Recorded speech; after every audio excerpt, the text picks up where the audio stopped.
ওগা এসে কি করি এসে দেখে দাও কি করতে আমার আজকে আজকে একটা নতুন রেসিপি বানাতে আমার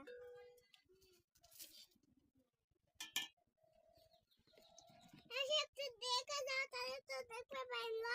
করিস না এসে একটু দেখে দাও দেখে যাবে পাইলো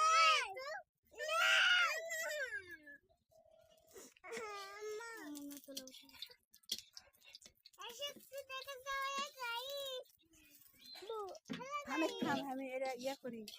হ্যালো গাইস আপনারা কিন্তু লাইক করেন শেয়ার করে দিন দয়া করে আমরা গরিব মানুষ একটা পিঠার ভিডিও ছেড়ে যদি আমরা